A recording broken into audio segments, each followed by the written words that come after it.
দাঁড়ান, এলআইসি মানে কি শুধু টাকা জমানো, নাকি এর পিছনে অন্য কোনো গেম আছে? 3 মিনিটেই ক্লিয়ার করে দিচ্ছি। নমস্কার, আমি সৌভিক মণ্ডল। শুক্র দশার ডে 2তে স্বাগত। কাল বলেছিলাম শূন্য থেকে শুরু, আজ শুরু করছি একদম বেসিক দিয়ে। এলআইসি কি? এলআইসি বড় ছাতা। ধরুন বাইরে ঝড় বৃষ্টি হচ্ছে, আপনার মাথায় একটা বড় ছাতা ধরলো এলআইসি। হঠাৎ করে আপনার কিছু হয়ে গেলে আপনার ফ্যামিলির মাথার উপরেই সেই ছাতাটাই থাকবে। মানে এলআইসি হলো লাইফ ইন্স্যুরেন্স কর্পোরেশন। আপনি প্রতি মাসে কিছু টাকা দেবেন, যাকে বলে প্রিমিয়াম।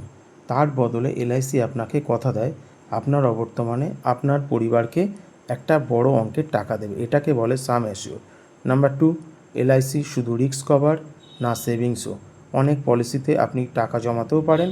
ধরুন 20 বছর টাকা দিলেন, 20 বছর পর এলআইসি আপনাকে সুদসহ টাকা ফেরত দেবে। এটাকে বলে ম্যাচুরিটি। মানে বেঁচে থাকলেও টাকা পাবেন, না থাকলেও ফ্যামিলি পাবে, দুদিকেই লাভ। নাম্বার 3, সরকারি কোম্পানি তাই ভরসা।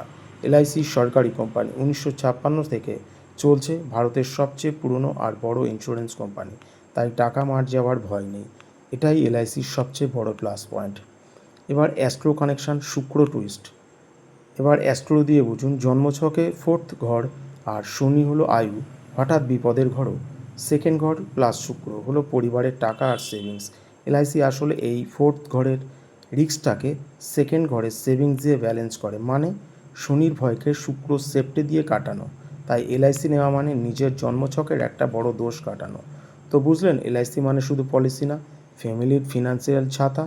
আপনার কি মনে হয় আপনার এলআইসি আছে? কমেন্টে জানান। ডে 3তে আনছি term insurance versus LIC endowment plan, কোনটা আপনার জন্য ভালো। ভিডিও ভালো লাগলে লাইক করুন, আর শুক্র দশার জার্নিতে সাথে থাকতে চ্যানেলটা সাবস্ক্রাইব করে বেল আইকন টিপে দেন। আমি সৌভিক মণ্ডল, দেখা হবে কাল। জয় রাধে, জয় শ্রীকৃষ্ণ।